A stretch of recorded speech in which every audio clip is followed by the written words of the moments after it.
Querido Pai que estás nos céus, antes de abrir tu palavra, queremos ter a certeza de que estás aqui. É um quadro impressionante o que podemos ver esta noite. Homens e mulheres reunidos, desejosos de ouvir o que tu tens para falar a nosso coração. Homens e mulheres juntos, unindo as nossas vozes e cantando louvores a teu nome. Pai querido, por favor, neste momento começa a trabalhar no coração de cada pessoa. Tu conheces a história de cada um dos que está aqui. Uma história de alegrias e de tristezas, de vitórias e muitas vezes de derrotas. Se há um coração ferido esta noite aqui, tu conheces. Se há um coração triste aqui, tu também sabes. Se neste momento aqui alguém está chorando, sentindo-se sozinho no mundo, incompreendido,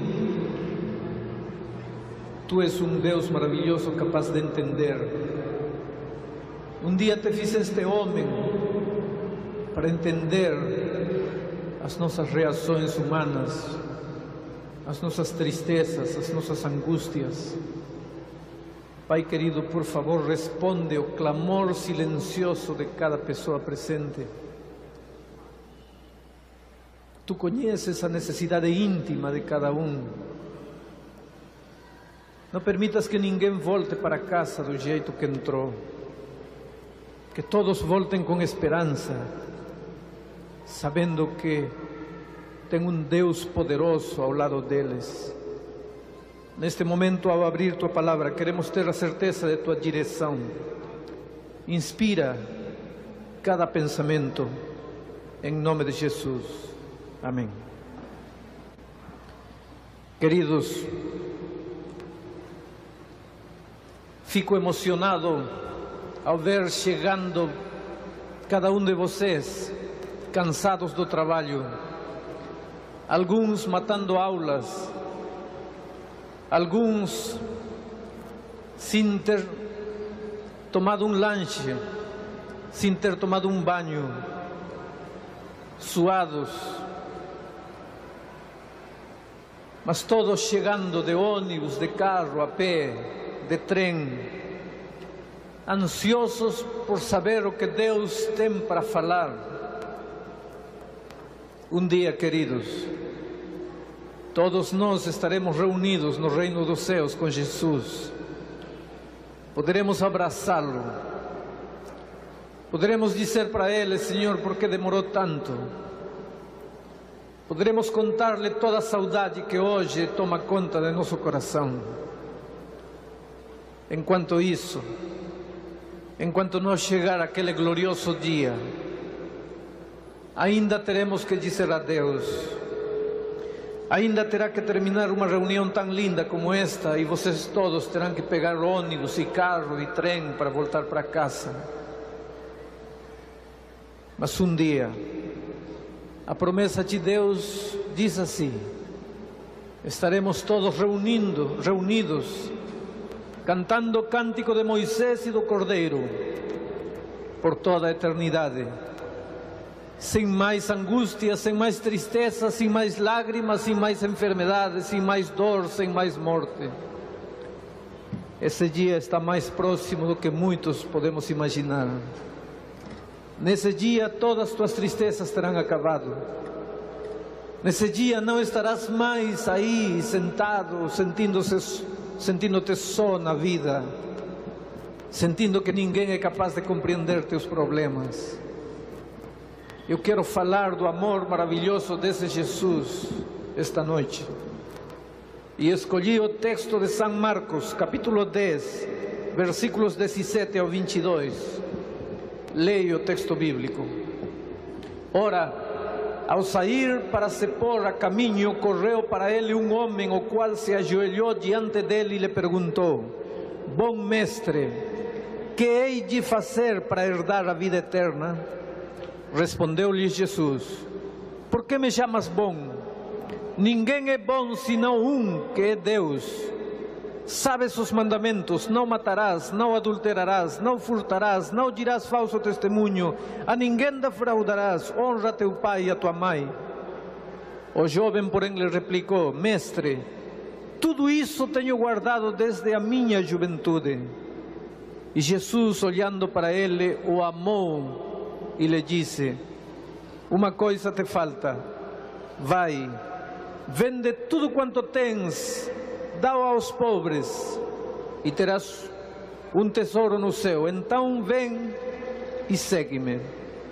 Mas ele, pesaroso desta palavra, retirou-se triste, porque possuía muitos bens.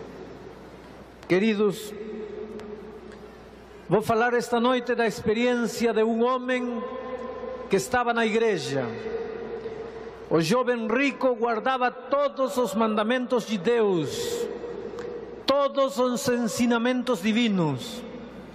Eu tenho certeza que esta noite aqui ninguém guarda os mandamentos de Deus tão ao pé da letra como o jovem rico guardava. Não sei se você teria coragem de olhar a Jesus nos olhos e dizer: tudo isso que você está falando, tudo isso eu guardo desde quando eu sou um menino. Que você possa dizer isso para mim, talvez é possível. Que eu possa dizer isso para você, talvez pode ser possível. Porque você não conhece quem sou e eu não conheço quem você é. Eu posso olhar sua vida exterior, eu posso ver seu rosto, mas eu não posso conhecer a intimidade de seu coração. Mas, queridos, o jovem rico não falou isto para um homem. Olhou a Jesus nos olhos e disse: tudo isso que você está falando eu guardo desde quando sou um menino. Queridos, o jovem rico não estava fingindo, o jovem rico não estava aparentando, o jovem rico não estava simplesmente expressando uma frase de boca para fora. O jovem rico tinha a profunda convicção de que sua vida estava de acordo a tudo aquilo que estava escrito na palavra de Deus. Só que tinha um pequeno problema. Embora o jovem rico cumprisse tudo que a igreja pedia, embora o jovem rico guardasse tudo que estava escrito na santa lei de Deus, embora o jovem rico fosse um bom membro de igreja, um oficial de igreja, um professor de escola sabatina, um ancião de igreja, talvez um pastor de igreja, um cantor do grupo musical, um cantor do coral da igreja, embora o jovem rico fizesse trabalho missionário, cumprisse tudo, com tudo o que a igreja esperasse dele, o jovem rico no fundo era um homem infeliz. Havia noites quando ele deitava na cama e tinha vontade de chorar, e lá pela 1, 2 da manhã acordava, olhava para o teto e sentia vontade de chorar e perguntava: meu Deus, o que acontece comigo? Eu estou na igreja, eu guardo tudo, eu cumpro tudo, eu me esforço para andar direito, eu me esforço para dar um bom testemunho, mas por que sinto que eu não sou feliz? Eu tenho a sensação de que estou perdido. Se Jesus, se neste momento minha vida acabasse, eu sinto como que eu estou perdido.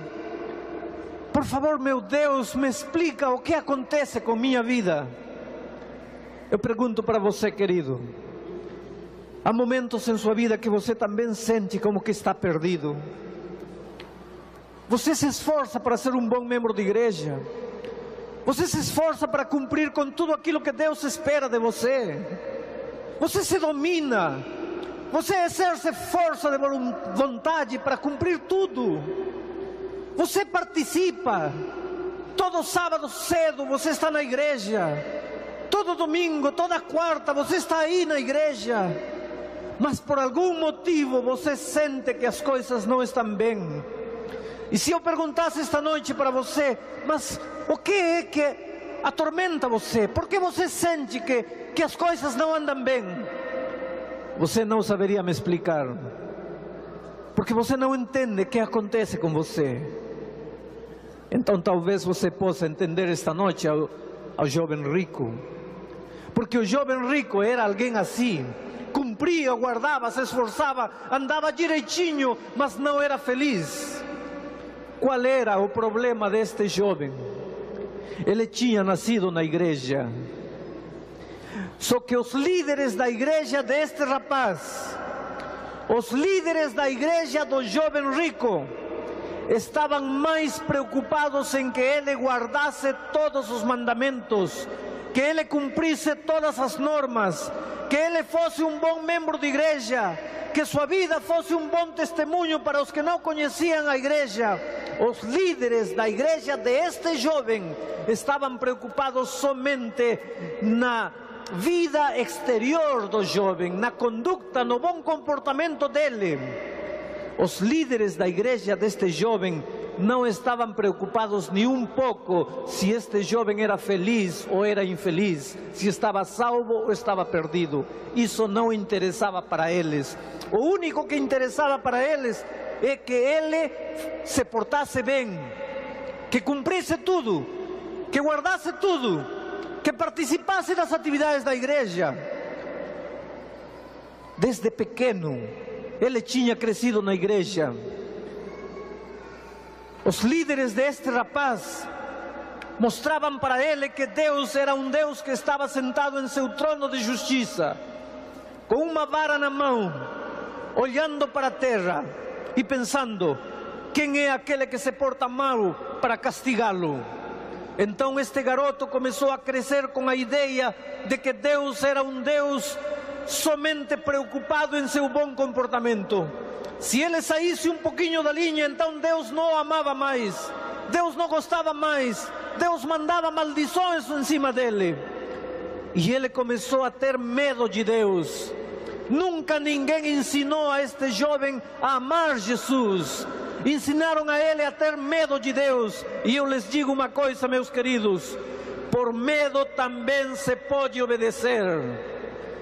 Por medo do castigo também se pode andar na linha. Por medo do inferno também se pode guardar mandamentos. Por medo de receber a maldição divina também se pode cumprir todas as leis de Deus. Só que isso não tem valor nenhum para Deus. Pode ter valor para os homens, pode ter valor para a igreja, não tem valor para Deus. Para Deus, a obediência só por amor. Só quando o homem se apaixonou por Cristo, só quando o homem chegou a um ponto de dizer: Senhor Jesus, Tu és a minha vida, sem Ti não sou ninguém, sem Ti minha vida não tem sentido. Quando o ser humano se apaixonou por Cristo, entregou o coração a Jesus, então sim, o Senhor Jesus disse: vem e segue-me. Obediência por temor pode ter valor para os homens, não tem valor para Deus.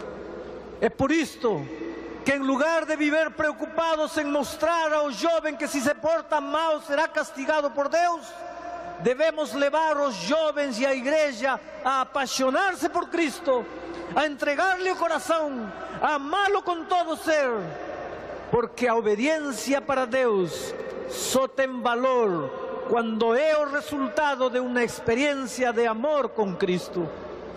Mas a este jovem, os líderes da igreja deste jovem não estavam muito preocupados com a felicidade do jovem, somente com seu bom comportamento. Interessante, os líderes deste jovem tinham 10 mandamentos que Deus tinha deixado para eles, só que eles achavam que 10 era muito pouco. Então eles, por sua conta, inventaram como 30.000 pequenos mandamentos. Por exemplo, o sábado. Deus tem um mandamento com relação ao sábado. Em Éxodo capítulo 20, versículo 8, diz que devemos lembrar-nos do dia de repouso para santificá-lo.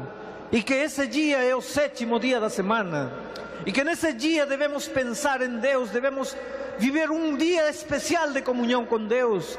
E nossa comunhão com Deus deve ser tão maravilhosa, tão bonita, que todas as outras coisas ficam para o resto da semana. Mas os líderes da igreja deste rapaz pensavam: para o sábado um mandamento é pouco. Então eles, por conta deles, inventaram um monte de pequenos mandamentos. Um deles, por exemplo, dizia: o sábado só pode andar 1000 passos. Então, quando começava o sábado, sexta-feira, ao pôr do sol, biblicamente, eles começavam a contar: 1, 2, 3. E o sábado, para eles, não era um dia de comunhão com Deus. O sábado, para eles, era um dia de contar passos. Porque o mais importante não era viver em comunhão com Deus. O mais importante era não andar mais de 1000 passos. Então, se o sábado às 3 da tarde dava 999.000, ficavam parados aí até o sábado acabar. Porque se davam 1001 passos, estavam pecando, estavam transgredindo o princípio do sábado. Imaginem como eles viviam preocupados em formalismo. O importante é não dar mais de 1000 passos. Queridos, Deus não criou o sábado, não estabeleceu o sábado para ser um dia de contar passos, ou de andar preocupado no que posso, no que não posso fazer. Deus estabeleceu o sábado para ser um dia de comunhão maravilhosa com Deus. E a comunhão com Ele devia ser tão bonita, tão entusiasta, tão cheia de significado, que o ser humano deixava tudo demais para o resto da semana. Mas os líderes da igreja deste rapaz estavam só preocupados em formalismos, em detalhes. Queridos, eu não sei se os tempos têm mudado. Às vezes eu tenho medo, se às vezes nós, como irmãos maiores, como irmãos mais velhos, se às vezes nós, como pais, estamos preocupados em mostrar para nossos filhos um cristianismo de amor ou um cristianismo de medo, um cristianismo de princípios profundos ou um cristianismo de casca, um cristianismo de exterioridades, um cristianismo de detalles insignificantes, detalles farisaicos, detalles que não têm nada a ver com a profundidade de uma vida espiritual e sólida em Cristo. Eu me pergunto por que o jovem acha que o cristianismo é chato. O cristianismo é a maravilhosa experiência de amar a Jesus. Se há algo que o jovem gosta é de amar, por que então um jovem com 15 anos abandona a igreja? Será que nós como pais falhamos? Será que nós como pais mostramos para eles que o cristianismo é não fumar, não beber, não usar drogas, não ir ao campo de futebol, não fazer isso, não fazer aquilo, não olhar para lá, não ir ao cinema, não ir ao teatro, não dançar, não cortar cabelo, não usar isso, não usar aquilo? Será que nós vivemos preocupados somente nisso? Não ensinamos ao jovem que cristianismo é a maravilhosa experiência de andar com Jesus, de apaixonar-se por Cristo, de conviver com Ele, e que o resultado dessa vida de comunhão será uma vida de uma conduta maravilhosa. Mas quando estamos mais preocupados em exterioridades, mostramos um cristianismo horrível para a juventude, e depois nos lamentamos porque eles não estão mais na igreja. E depois nos lamentamos porque eles não querem saber mais de Jesus. Mas como quererão saber de Jesus se nunca ensinamos a amá-lo? Se só ensinamos a eles a ter medo de Jesus? Se quando ele cai e escorrega e se machuca, a criança, nós dizemos: Deus está te castigando porque está brincando em sábado. Como é que podemos ensinar assim a uma criança a amar a Jesus? Queridos, alguma coisa temos que reavaliar em nossa maneira de apresentar o cristianismo como pais. O jovem rico cresceu numa igreja preocupada com detalhes, nunca amou Jesus. E quando ele já estava jovem, ele tinha aprendido a guardar todos os mandamentos, ao pé da letra. Não fumava, não bebia, não usava drogas, não ia ao cinema, não fazia isto, não fazia aquilo. Estava tudo maravilhoso. maravilhoso para os homens, mas por dentro era um homem oco, vazio. Sua vida não tinha sentido, era infeliz, chorava sozinho. Mas quem se importava com suas lágrimas? A igreja estava feliz com que ele guardasse tudo. Se chorava à noite sozinho, isso não importava. Ah, queridos, terá que chegar um momento em que o ser humano seja mais importante para nós que qualquer coisa. Terá que chegar um momento em que a pessoa humana, o coração humano, o sentimento humano tenha que valer mais, muito mais do que a imagem de uma instituição ou de uma igreja. Terá que chegar um momento em que nós, como pastores, meus queridos irmãos, façamos sentir que você é um ser humano maravilhoso, que você não é um tijolo, que você não é um saco de batata, que você não é um número. Terá que chegar um momento em que eu, como evangelista, chegue aqui, não tanto preocupado em batizar 1000 pessoas para acrescentar números à minha igreja, mas que eu chegue aqui preocupado em que você se torne um homem feliz em Cristo, que você descubra a saída para a sua confusão, que você encontre o remédio para os problemas familiares, que você encontre paz em Jesus. Agora, claro que se você se batizar na igreja, eu vou me sentir feliz também. Mas terá que chegar um momento em que eu, como pastor, aprenda a dar a você o valor que você tem como ser humano. Que eu tenha que me importar com suas lágrimas, com sua alegria, com sua tristeza. Mas o jovem rico não teve essa oportunidade de crescer num ambiente assim. O resultado que era um homem infeliz. Por isso, quando Jesus chegou a Jericó, este jovem procurou Jesus.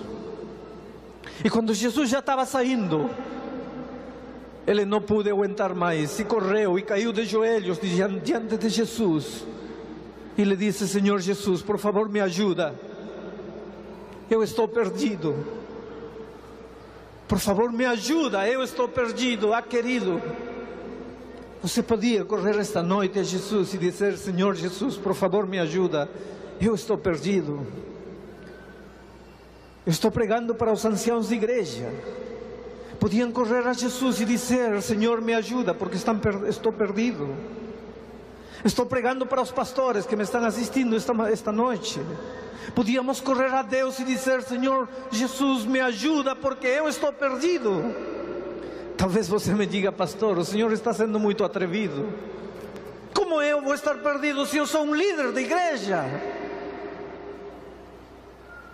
Talvez aí esteja a nossa grande tragédia. Os líderes pensamos que sempre temos razão. Esse é um problema terrível que eu tenho comigo mesmo. Quantas vezes tenho que me ajoelhar sozinho e dizer: Senhor, ajuda-me a aceitar que estou errado. Um dia tive uma batalha muito grande em meu coração, porque meu filho de 12 anos estava certo e eu estava errado. Mas eu era pai e eu tinha castigado ele e eu estava errado. E como dizer a um garoto de 12 anos: filho, eu acho que você tem que me devolver o castigo porque eu errei. Aonde ficava a minha autoridade de pai? E não é somente com meu filho. Quantas vezes eu, como líder de igreja, posso correr o perigo de fazer isso com minha igreja? Será que líderes não erramos? Ah, querido, como tive que me ajoelhar e pedir a Deus que me dê um coração capaz de pedir perdão a meu garoto de 12 anos. A dizer: filho, se você quiser, me devolve o castigo. Eu não sei como compensar o que eu fiz. Eu estava errado. E os nossos filhos têm um coração maravilhoso. Meu filho não me devolveu o castigo. Meu filho me abraçou e me beijou e disse: pai, eu gosto muito de você. Hoje meus filhos estão jovens e eu posso ver Quanto vale ser um pai que tem que reconhecer às vezes os erros? Queridos, podemos ir a Jesus esta noite e dizer: Senhor, estou perdido. Apesar de estar na igreja 20, 30 anos, estou perdido. Você me pergunta: pastor, como posso saber se estou perdido ou não? Eu te digo, você sente que não é feliz, apesar de estar na igreja, apesar de guardar tudo, apesar de cumprir tudo. Por favor, não meça sua salvação por sua conduta. Não meça sua salvação por sua conduta. Aqui está o exemplo de um homem cuja conduta era nota 10 e espiritualmente estava na lona. É possível que tua conduta seja nota 10 e espiritualmente você esteja perdido. Boa conduta não é sinônimo de salvação. Boa conduta é um resultado de uma vida salva, mas também pode ser um resultado do esforço e do moralismo humano. É muito perigoso medir salvação por bom comportamento. Você tem paz? Você tem certeza de salvação? Você deita à noite e dorme com paz, dorme. Você sabe o que é deitar e dormir. E se à meia-noite tem um terremoto e você morre, ter a certeza de que acordará na manhã da ressurreição com Cristo. Você sabe o que é deitar na cama e fechar os olhos e saber que não deve nada a ninguém e que Jesus está a seu lado. É assim seu cristianismo? O seu cristianismo é a maravilhosa arte de andar pisando ovos com medo de quebrá-los?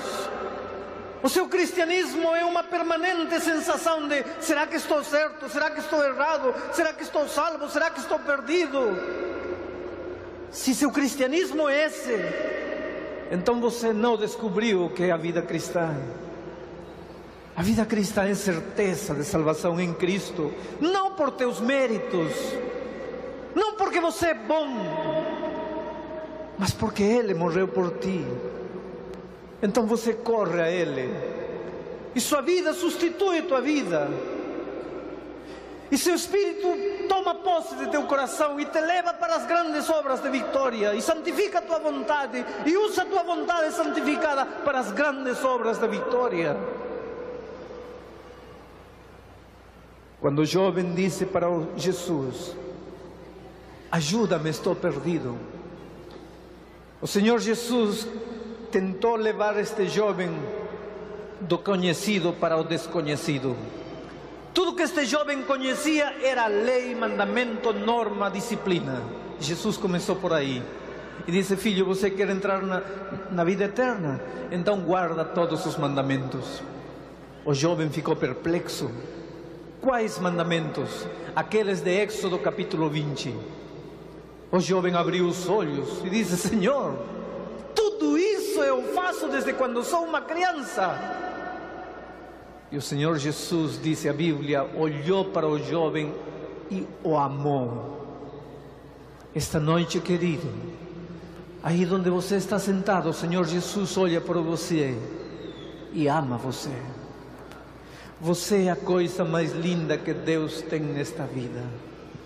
Com o caráter feio que você tem, com o temperamento horrível que você tem, com as coisas erradas que você pode ter, ou com as virtudes, ou com os defeitos, com os traumas, com os complexos, com os pensamentos, com os sentimentos que você pode carregar na sua vida.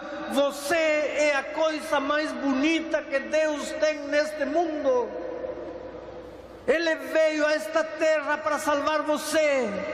Você é importante para Ele. Você nunca pode esquecer isto. Só que às vezes o Senhor Jesus te olha acomodado na igreja, pensando que porque não bebe, não fuma e não vai para o cinema, você já está salvo. Quando você está perdido e angustiado por dentro, quando você não conhece o que é vida cristã, quando Jesus não é teu amigo, Jesus olha para você com amor e diz: filho, como faço para te explicar o que é a vida cristã? Como faço para entender que o mais importante para mim não é tua conduta, é você? Não quer dizer que Jesus quer que você se porte mal, não. Mas Ele não está tão preocupado em tua boa conduta quanto está preocupado em você, como ser humano. Porque Ele sabe que se você lhe entregar o coração, a boa conduta será um resultado natural de esse convívio de amor com Jesus.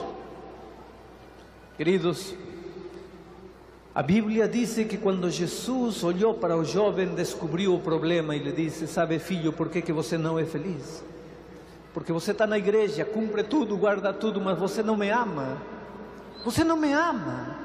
Em teu coração não estou eu, em teu coração está o dinheiro. Você ama o dinheiro, você não me ama a mim. Você quer realmente ser feliz? Então vai, tira o dinheiro de teu coração. Então vem e segue-me. E a Bíblia diz que o jovem foi embora e nunca mais voltou. Sabem por quê? Porque é muito mais fácil estar na igreja aparentando, esforçando-se, cumprindo, guardando, cantando. É mais fácil estar na igreja assim do que entregar a Jesus verdadeiramente o coração. É muito mais fácil isso. Entregar-lhe o coração autenticamente não é fácil. É muito mais fácil estar sentado aparentando que você é bom, mas entregar-lhe de verdade o coração não é fácil. Por isso o jovem foi e não voltou mais. Você pode estar respirando aliviado esta noite, dizendo: graças a Deus eu não tenho dinheiro. Querido, o problema daquele rapaz era o dinheiro. Mas será que em teu coração, em lugar de Jesus, está um artista de televisão? Em teu coração, em lugar de Jesus, está tua profissão? Em lugar de Jesus, em teu coração está teu namorado, tua namorada? Se você tivesse que escolher entre teu namorado e Cristo, fica com o namorado. Se você tivesse que escolher entre seu pai e Cristo, fica com o pai. Se você tivesse que escolher entre seu filho e Cristo, fica com o filho. Se tivesse que escolher entre um trabalho e Cristo, fica com o trabalho. Nós podemos ter no coração até coisas boas. Eu me atrevo a dizer esta noite que aqui presente há muita gente que tem no coração a igreja adventista do sétimo dia, mas não tem Cristo. Amam muito mais a igreja do que Cristo. E eu lhes digo uma coisa: com um pouco de esforço, se pode ser um bom membro de igreja, mas não se pode ser cristão. Mas quando você vai a Cristo e lhe entrega o coração, você torna-se cristão. E sendo cristão, você naturalmente será um bom membro de igreja. É por isso que nossa preocupação, em primeiro lugar, em lugar de ser membro de igreja, em primeiro lugar deve ser ser cristão. O resultado de ser cristão é ser membro de igreja. Mas tem muita gente que no coração não tem Jesus. Tem as profecias, amam muito mais as profecias do que Cristo. Tem muita gente que tem doutrina no coração, amam muito mais a doutrina do que Cristo. Tem muita gente que no coração não tem Jesus, tem Ellen White, amam muito mais Ellen White do que Cristo. E não quer dizer que a profecia não tenha lugar na vida do cristão. Sim, Senhor, a profecia tem seu lugar, a doutrina tem seu lugar, a igreja tem seu lugar, o espírito de profecia, Ellen White, tem seu lugar na vida do cristão. Só que o primeiro lugar só tem direito a ser ocupado por Cristo e mais ninguém. E é isto que temos que entender. Porque profecias nunca trarão felicidade a teu coração. Doutrina não trará paz à tua alma. Só Cristo pode entrar e colocar felicidade, paz e transformar tua vida. Tudo demais são detalhes que encaixam na vida do cristão. Era isto que Jesus estava querendo dizer ao jovem rico: você tem que tirar de seu coração tudo que atrapalha sua comunhão comigo, tem que me dar o primeiro lugar na sua vida. E o jovem não aguentou, foi embora e nunca mais voltou. Queridos, há 13 anos uma senhora conheceu a Jesus. Durante estes 13 anos, o marido nunca quis saber nada da igreja. Muitas vezes dificultou a vida desta pobre senhora, membro da igreja, que tinha entregado o coração a Jesus. Vocês imaginam como sofre uma esposa cujo marido não ama a Deus? Vocês sabem como sofre um lar cujo pai não quer saber nada de Deus? Talvez você, minha querida irmã, está aqui triste porque seu marido não quis acompanhá-la. Talvez você, meu querido irmão, está triste aqui porque sua esposa não quer saber nada de Jesus. Talvez você entenda a angústia desta senhora que durante 13 anos orou para Jesus transformar o coração do marido. No carnaval passado, depois de acabar toda a folia, Antônio sentia no coração vazio. De que servia a alegria passageira do carnaval se depois só restava angústia, tristeza e desespero dentro? Então reconheceu que precisava de algo mais concreto, de algo mais sólido. Um dia decidiu acompanhar a esposa para a igreja. Assistiu a uma série de conferências dirigida pelo presidente deste campo, pastor Ari Gomes. E num apelo que lhe fez uma noite, Antônio levantou-se e decidiu entregar a vida a Jesus. E esta noite, como resultado de seu amor por Cristo, ele decide batizar-se. E ele entra no tanque batismal para ser batizado em nome do Pai, do Filho e do Espírito Santo. Um homem que viveu vazio durante toda a sua vida, neste momento cobra significado. Entrega a vida a Jesus e lá fora está esperando a ele sua esposa com os braços abertos. Agora a família completa louvará o nome de Deus. Agora poderão ambos educar seus filhos nos caminhos do Senhor. Agora são uma família completa. E este milagre que Deus fez com a vida de Antônio poderá fazer também em seu lar. Tenha certeza disso. O Espírito de Deus um dia trará seu esposo, sua esposa, seu filho de volta, e você terá a alegria de experimentar a alegria de Antônio esta noite. Louvamos ao Teu nome, Senhor Deus, pelo maravilhoso trabalho realizado na vida deste Teu servo, o irmão Antônio. E nesta hora tão preciosa na vida deste homem, eu, como ministro do Santo Evangelho, tenho a alegria e a satisfação de batizá-lo em nome do Pai, do Filho e do Espírito Santo. Amém. Glorioso dia hoje, quando Antônio renasce a uma nova experiência com Cristo. No caminho da vida encontrou Jesus, se apaixonou por Ele. E hoje junta sua vida a Jesus publicamente, através do batismo, para sempre. Queridos, eu nasci praticamente na igreja adventista. Minha mãe conheceu o Evangelho quando eu tinha 4 anos de idade.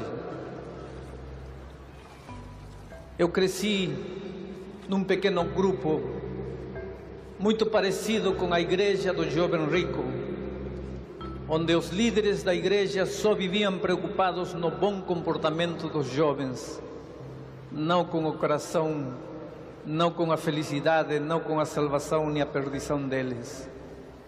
Você tem que portar-se bem, foi o que me ensinaram. Se você não se portar bem, Deus te castiga, foi o que me ensinaram. Eu também cresci tendo medo de Deus. Nunca ninguém me ensinou a amar Jesus. Por medo também se pode obedecer. E eu obedecia de alguma maneira tudo que Deus esperava de mim. Com 12 anos, eu entrei no tanque do batismo para selar a minha vida de entrega a Deus.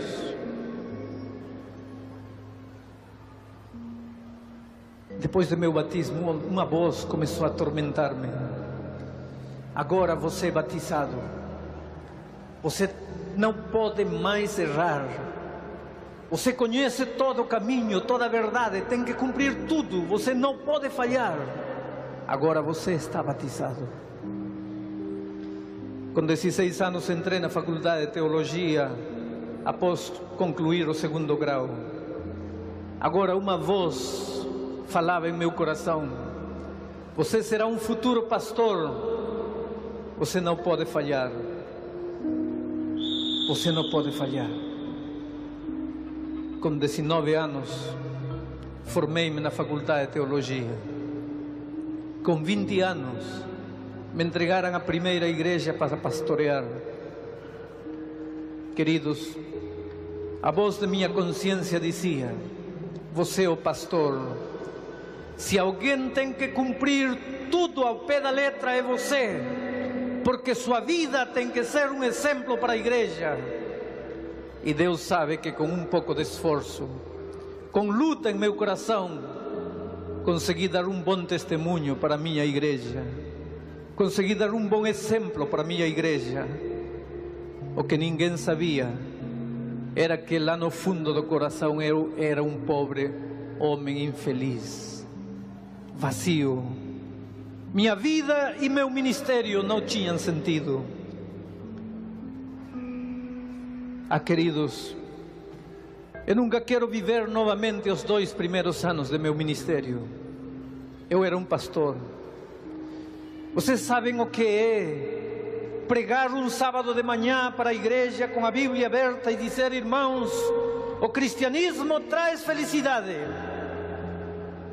E depois ter vontade de fechar a Bíblia e dizer: irmãos, eu estou dizendo isto porque é isto que eu aprendi na faculdade de teologia. Mas na minha vida o cristianismo nunca trouxe felicidade. Eu sou um homem angustiado. Eu luto, eu me esforço para cumprir tudo. Eu me esforço para dar um bom exemplo à minha igreja. Vocês podem ver minha vida e não tem nada de que me acusar, mas lá no fundo, vocês não sabem, eu sou infeliz. Eu não tenho paz. Eu não podia dizer isso. A meio-dia, quando todos meus irmãos iam para casa almoçar, eu era solteiro aquele ano. Voltava para minha casa, deitava na cama, olhava para o teto e enquanto as lágrimas rolavam pelo meu rosto, eu perguntava a Deus: por quê?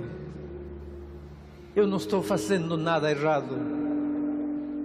Eu estou dando estudos bíblicos, visitando as pessoas, pregando, participando. Eu estou cumprindo meu trabalho, por que não sou feliz? Eu não podia entender o que acontecia. Tinha medo de que um dia Deus me julgasse e me condenasse por estar sendo um pastor hipócrita. Pregar felicidade quando não havia felicidade no coração. E por ser coerente comigo mesmo, quando terminou o 2º ano de meu ministério, tirei minha credencial, procurei meu presidente e entreguei minha credencial para ele. Meu presidente saiu de trás da mesa dele, fechou a porta da sala dele, puxou uma cadeira e sentou perto de mim, colocou seu braço em meu ombro e, olhando-me assim nos olhos, disse: você tem algum pecado escondido? Olhei para ele e disse: pastor, o senhor não me entende. Sabe que lá no fundo eu gostaria de saber que eu estou fazendo algo errado. porque então pelo menos eu saberia por que eu não sou feliz. O pior é que eu me esforço para cumprir tudo, para guardar tudo, e eu não sou feliz. Ele me disse: Bulhão, guarda sua credencial. Você alcançou estes 2 anos seus salvos de batismos. Você é um bom pastor. Eu disse: pastor, de que adianta eu alcançar meus salvos de batismos se eu não sou feliz? Como os homens julgamos o êxito ou fracasso de pessoas pelas coisas que se veem. Homens não podemos ver o coração. Eu era um pobre garoto infeliz de 22 anos, que por coerência comigo mesmo achava que não podia continuar sendo um pastor.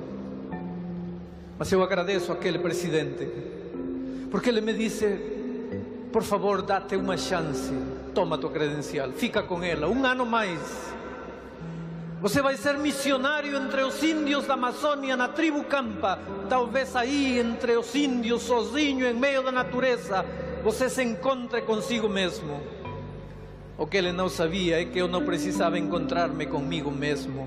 Eu estava cansado de encontrar-me comigo. Todas as noites eu me encontrava comigo mesmo. E só encontrava um poço de vazio e desespero. Eu precisava encontrar-me com alguém, é verdade, mas não era comigo. Ah, querido, enquanto você pense que você tem força, enquanto você escuta essas vozes por aí dizendo: olha para dentro de você, porque Deus está dentro de você, porque o poder está dentro de você, porque a solução está dentro de você. Concêntrese, porque as forças interiores estão dentro de você, porque os fluidos estão dentro de você. Você sempre estará caindo e caindo, porque só dentro de você só existe um poço de angústia, vazio e desespero. Você não tem que olhar dentro de você, você tem que clamar e olhar para o único capaz de preencher o vazio interior. Eu estava cansado de olhar para dentro de mim.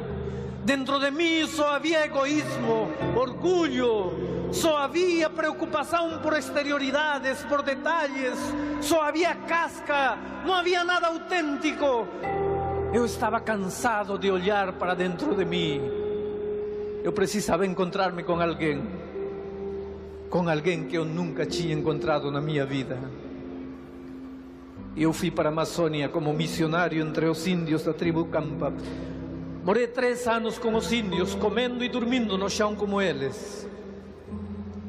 Foram anos maravilhosos da minha vida. Um dia saí de uma aldeia para visitar uma outra aldeia. Era sexta-feira.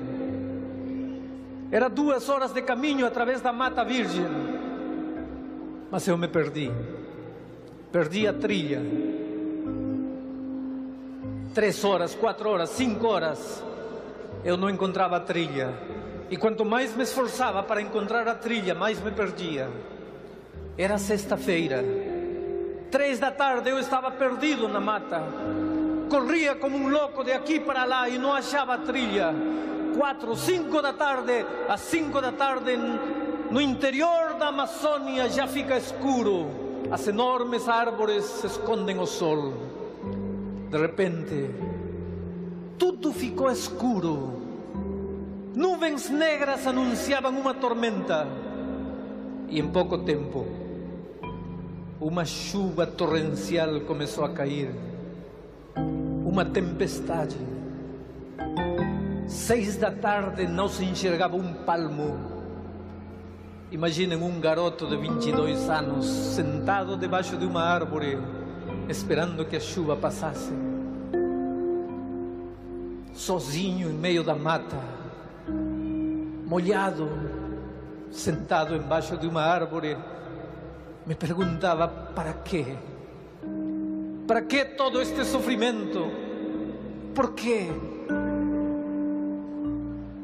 A chuva não passou, mas quando acalmou um pouco, lá pelas 8 da noite, eu decidi caminhar. Caí, levantei em meio da lama. Foi aí que escorreguei e rolei por um precipício abaixo. Minha mochila rolou, todo cheio de barro. Tentei sair daquele abismo, mas meus esforços humanos não adiantaram.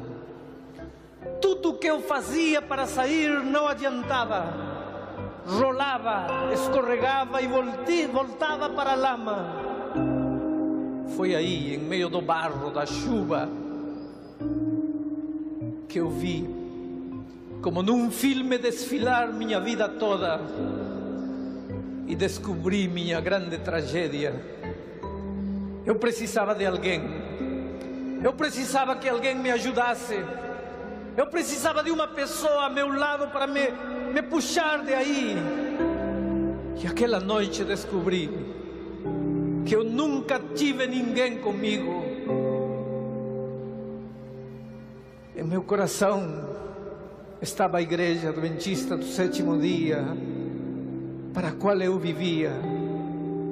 Em minha cabeça havia doutrinas e profecias. Eu não precisava disso. Eu não precisava de uma igreja nessa hora, nesse momento. Não precisava de uma igreja, não precisava de doutrina, não precisava de teologia, não precisava de cristologia, não precisava de profecia. Eu precisava de uma pessoa. Mas essa noite eu descobri que eu andei minha vida toda sozinho.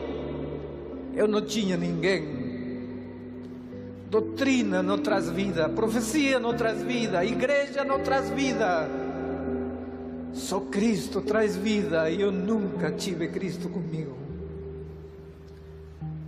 Eu era pastor. Hoje eu penso, o que pregava eu para minha igreja se eu não conhecia Jesus? Como podia ter força minha palavra se eu não conhecia o Jesus da força? Aí, em meio da lama e do desespero, eu gritei, pedindo ajuda. Na selva, quando alguém se perde, tem que gritar. Alguém pode ouvir o grito, e pelos gritos as pessoas se aproximam e se ajudam. Eu gritei com todas as minhas forças, e então ouvi que alguém gritava ao longe.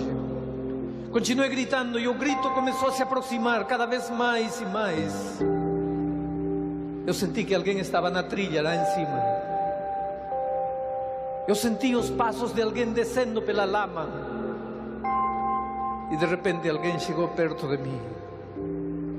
Era um índio Campa, da tribo Campa, com as marcas que as tradições de sua tribo tinham feito em seu rosto.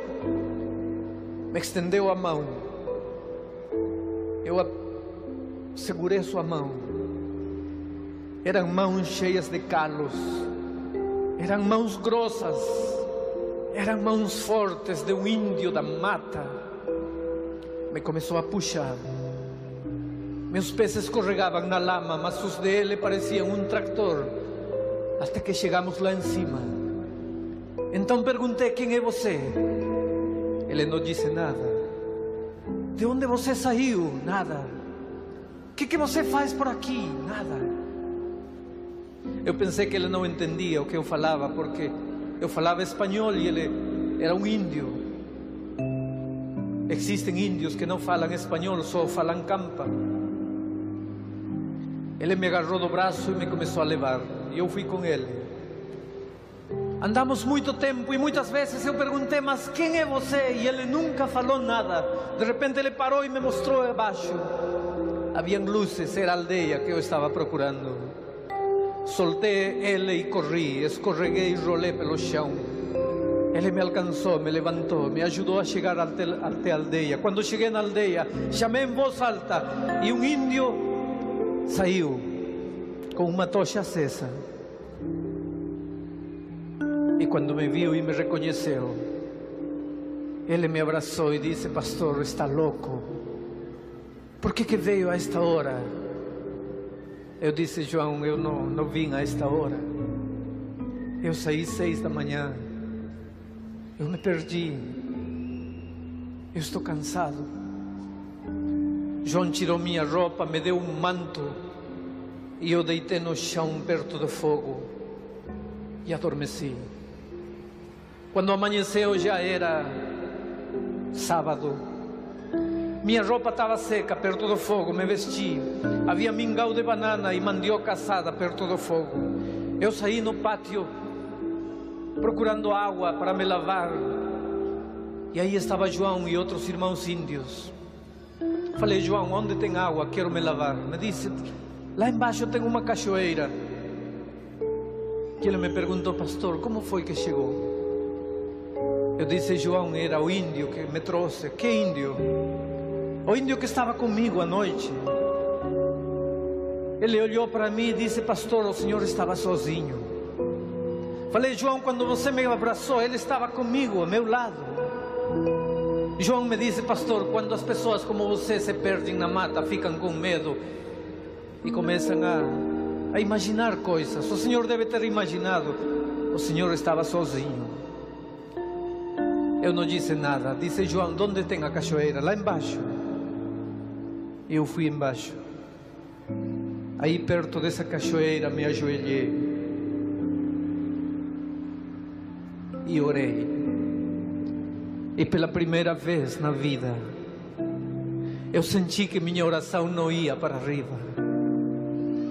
Eu senti que minha oração ia para o lado.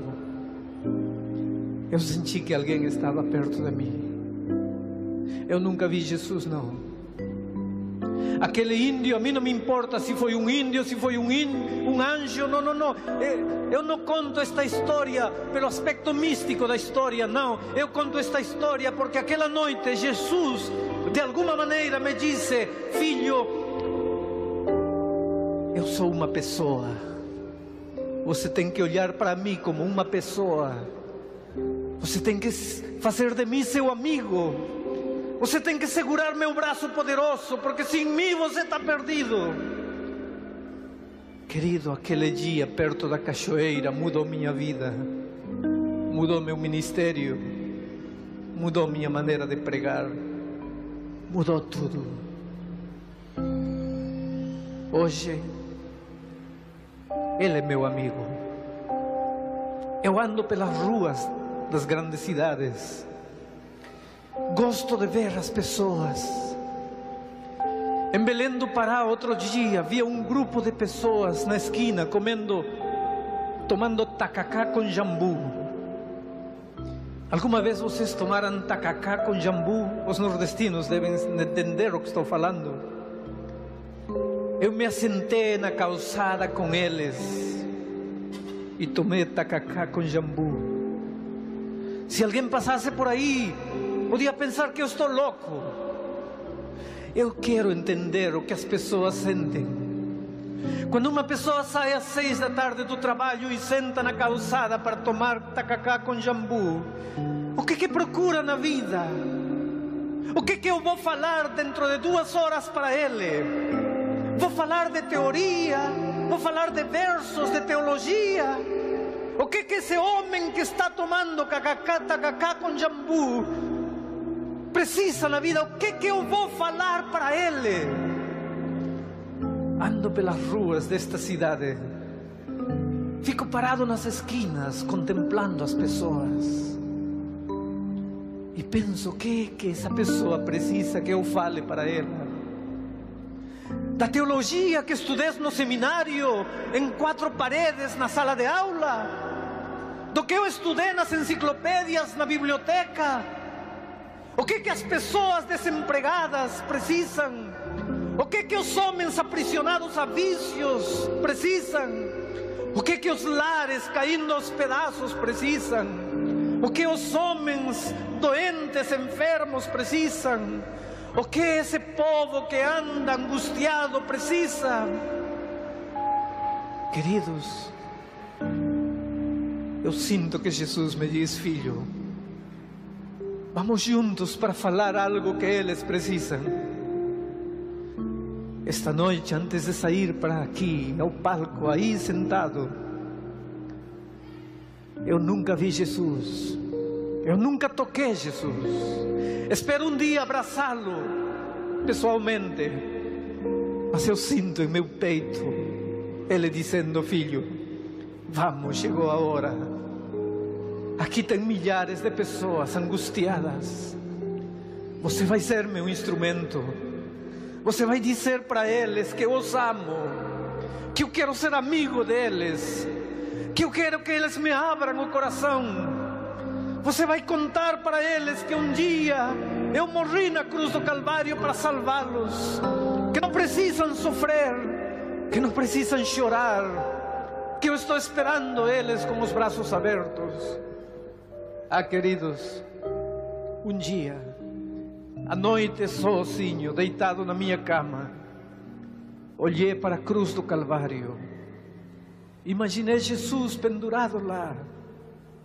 Imaginei os soldados cuspindo seu rosto. Imaginei os soldados castigando seu corpo. Imaginei o soldado furando seu costado. Vi seus olhos cheios de lágrimas. Vi o sangue caindo pela sua frente. Vi seus lábios ressecos. Imaginando deitado na cama, o quadro cobrou tanta vida para mim, que quando imaginava um soldado batendo em seu rosto, tive vontade de correr e segurar a mão do soldado. Mas então percebi que aquele que estava batendo em seu rosto não era um soldado de 2000 anos atrás. Era eu. Era eu, com a minha natureza pecaminosa, com os meus erros, golpeando seu rosto. E então, imaginando na minha mente, olhei para ele e disse: Senhor, hoje entendo que fui eu que te cravou na cruz, porque sou tão mau assim. E eu senti seu olhar dizendo: filho, não importa, eu continuo amando você. Querido amigo, se você está aprisionado nas redes do alcoolismo, não importa, eu amo você, disse Jesus. Querido jovem, se você estava aprisionado nas drogas, não importa, eu amo você.